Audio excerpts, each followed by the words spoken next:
नमस्कार मित्रों, मैं आपका मित्र दीपक तनेजा आपका स्वागत करता हूँ। मित्रों, आज मैं आपको वैदिक ज्योतिष के एक बहुत ही महत्वपूर्ण विषय, जिसकी चर्चा आपको बहुत कम लोगों के द्वारा वीडियो के माध्यम से या आर्टिकल्स के माध्यम से देखने को मिलेगी। लेकिन जो भी एक अच्छा एस्ट्रोलॉजर होगा, जो वैदिक ज्योतिष के प्रैक्टिस करने वाले हैं, वो इस षडबल को अवश्य देखते हैं। अगर कोई व्यक्ति आपकी कुंडली को खोलते ही आपकी प्रिडिक्शन कर रहा है और ये षडबल वो देख नहीं रहा, तो संभवतः उसकी प्रिडिक्शन की क्वालिटी या रिजल्ट्स आपकी लाइफ के साथ मैच नहीं करेंगे। तो हमें षडबल को पहले समझना है कि एग्जैक्टली षडबल है क्या और किस प्रकार से वो हमारे जीवन पर प्रभाव डालता है। देखिए, षडबल का सीधा सीधा अर्थ है सिक्स फोल्ड स्ट्रेंथ, यानी कि छह अलग अलग तरीके की स्ट्रेंथ, जो ये बताती हैं कि कुंडली में बैठा ग्रह वो हमारे लिए शुभ या अशुभ किस प्रकार के फल देने वाला है। कभी कभी देखते हैं कि कोई व्यक्ति एक उच्च का ग्रह लेकर बैठा होता है, लेकिन उसके ग्रह के अंदर षडबल की जो क्षमता है वो बहुत कम होती है। तो उच्च के ग्रह के भी रिजल्ट उसकी लाइफ में उस प्रकार के नहीं रहे। जैसे कि मान लेते हैं कि किसी कुंडली में मंगल अगर चौथे घर में बैठा है तो वो दिग्बलहीन है, यानी कि वहां पर वो दिग्बल नहीं हो से प्राप्त। तो ऐसा मंगल किस प्रकार के रिजल्ट आपकी लाइफ में देगा। किसी का जन्म रात्रि में हुआ है तो उसके रिजल्ट्स अलग होंगे जिनका जन्म दिन में हुआ है। ऐसा कौन सा ग्रह है जिसको नैसर्गिक रूप से ऋषियों ने उसको सबसे ज्यादा सर्वश्रेष्ठ बताया है और सबसे वीक कौन से प्लेनेट को बताया है। तो चलिए आज हम बात करते हैं षडबल की। तो षडबल में एक होता है स्थान बल। आपका प्लेनेट जोडियक में कौन सी राशि में बैठा है। देखिए, हम राशियों को के अंदर बैठे ग्रह को किस प्रकार से देख सकते हैं कि उच्च है, परम उच्च है, मूल त्रिकोण राशि में है, मित्र राशि में है, सम राशि में है, शत्रु राशि में है या अति शत्रु राशि में। इस प्रकार से सबसे पहले उसकी क्वालिटी वहां पर हमें देख लेनी चाहिए, क्योंकि एक शुभ ग्रह, एक परम उच्च ग्रह और जो एक परम नीच ग्रह है, दोनों के रिजल्ट्स की क्वालिटी टोटली डिफरेंट रहने वाली है। संभवतः आपका एक परम नीच ग्रह भी उस समय में अच्छे फल दे सकता है अगर उसको बाकी की और जगह पे पांच अलग अलग स्थानों पर अगर उसे अच्छे फल प्राप्त हैं।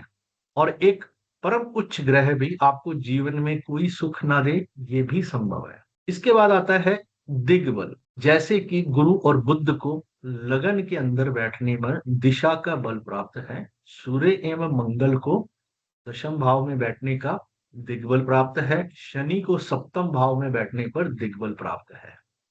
इसी प्रकार से इसके साथ ही शुक्र और चंद्रमा को चौथे घर में बैठने पर दिग्बल प्राप्त है।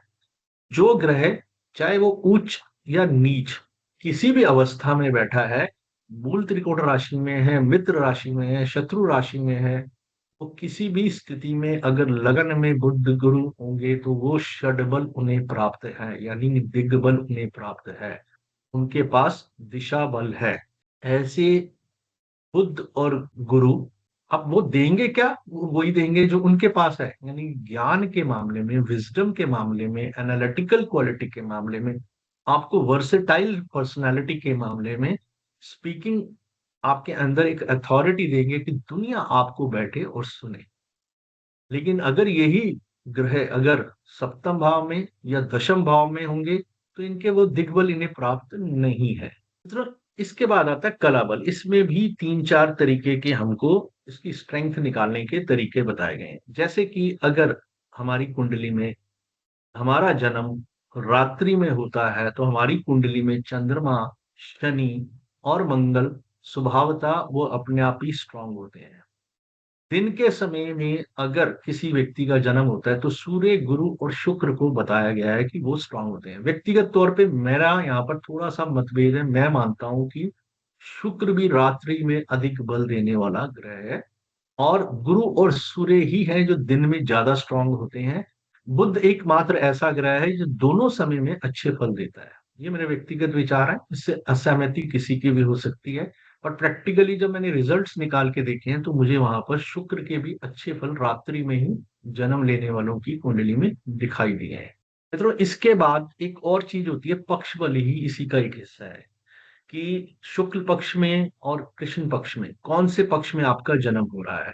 अगर आपका शुक्ल पक्ष में जन्म हो रहा है तो आपका चंद्रमा स्ट्रांग है, और अगर कृष्ण पक्ष में जन्म हो रहा है तो आपका सूर्य बहुत ही स्ट्रांग है। यानी कि अगर जो बेनिफिक प्लैनेट्स हैं वो स्ट्रांगर होते हैं जब हमारा शुक्ल पक्ष में जन्म होता है, और मैलेफिक प्लैनेट्स जो होते हैं वो हमारे कृष्ण पक्ष में ज्यादा स्ट्रांग होते हैं। तो आप ये देखिए कि आपका चंद्रमा सूर्य की तरफ जा रहा है या सूर्य से दूरी प्राप्त कर रहा है। अगर सूर्य की तरफ जा रहा है तो आपका कृष्ण पक्ष का जन्म है।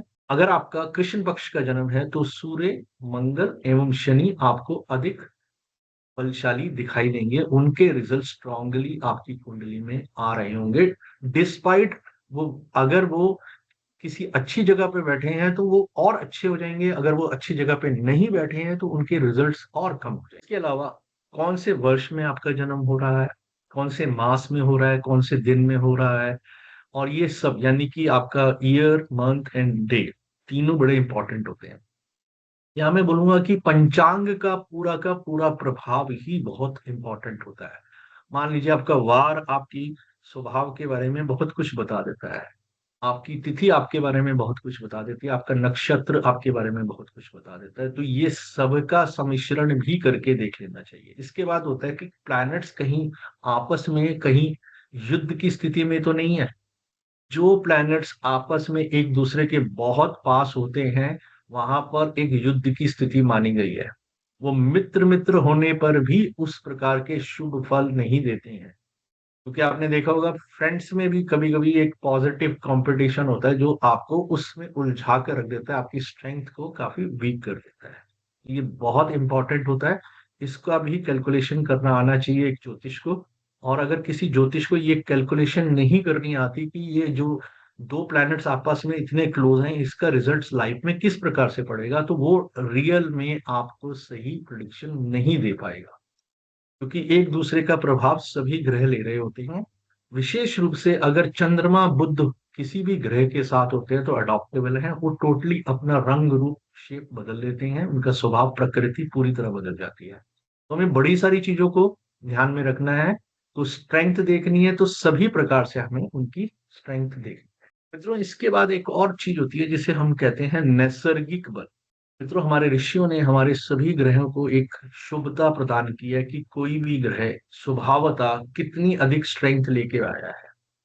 सबसे अधिक स्ट्रेंथ उन्होंने सूर्य देव को दी है, उसके बाद चंद्र देव को दी है, इसके बाद शुक्र, इसके बाद बृहस्पति देव को दी है, इसके बाद बुध को, उसके बाद मंगल को, और उसके बाद सबसे कम स्ट्रेंथ उन्होंने जो दी है वो हमारे को जो है शनि ग्रह के लिए है। तो आप देखेंगे कि अगर एक स्ट्रांग प्लैनेट और स्ट्रांग होके बैठा है आपकी कुंडली में, उसके पास दिग्बल भी है, उसके पास और प्रकार के बल भी है, पूरा षडबल में वो स्ट्रांग है, तो उसके रिजल्ट्स पॉजिटिवली आपकी लाइफ में हर जगह दिखाई देंगे। स्वास्थ्य, फाइनेंस, रिलेशनशिप, प्रोफेशन, आपकी सक्सेस, मान सम्मान, हर जगह पे वो आपको अपने रिजल्ट्स देता हुआ दिखाई देगा। ये सारे बल अपने आप में बहुत इंपॉर्टेंट है, लेकिन इसके बाद मैं आपको एक बहुत ही और इंपॉर्टेंट चीज की बात बताता हूँ, चेष्टा बल। चेष्टा बल के बारे में, हर प्लेनेट की एक स्पीड है, यानी कि वो एक गति से चल रहा है। वक्री ग्रह को विशेष रूप से कहा जाता है कि अगर कोई कुंडली में आपकी वक्री ग्रह है तो उसका चेष्टा बल और ग्रहों से ज्यादा है। यानी कि वो बार बार एक कार्य को प्रयास करता है करने का। लेकिन जो अन्य ग्रह भी हैं, इनकी स्पीड को भी आप नोट डाउन करिए। जन्म के समय में जो स्पीड है और जो बाद में परिवर्तित होती स्पीड है, उससे भी आपकी होने वाली जो घटनाएं हैं उनको आप रिलेट करके देख सकते हैं। यानी कि चेष्टा बल अधिक होने पर आप एक ही कार्य को बार बार प्रयास करते हैं, उस जगह तक पहुंचने की बार बार कोशिश करते हैं, कभी मान मुलव्वल से, कभी धमका कर, कभी रिक्वेस्ट करके, कभी छुप कर जाने का प्रयास करते हैं। बट जब तक ये आपका ग्रह आपके ग्रह की स्ट्रेंथ को और उसके जो आप सिग्निफिकेटर्स हैं उनको ठीक नहीं करेंगे, यानी यानी कि पॉजिटिव सिग्निफिकेटर्स पे काम नहीं करेंगे, तो आपको उस चेष्टा बल का लाभ नहीं मिलेगा। इसके लिए आप हमारे रेट्रो प्लैनेट्स के पूरी पूरी सीरीज को देख सकते हैं कि वहां पर मैंने रिजल्ट्स को डिटेल में आपको बताया है और आपको इसका लाभ होगा। इसके बाद होता है मित्रों दृक बल। ये हमारा जो दूसरे प्लैनेट्स हमारे प्लैनेट्स को देख रहे हैं उससे भी जो होने वाला प्रभाव है। मान लेते हैं एक बहुत ही शुभ ग्रह पर, मान लेते हैं कि आपके सूर्य के ऊपर शनि की दृष्टि है, क्या वो रिजल्ट्स और आपके सूर्य के ऊपर गुरु की दृष्टि है वो रिजल्ट सेम होंगे?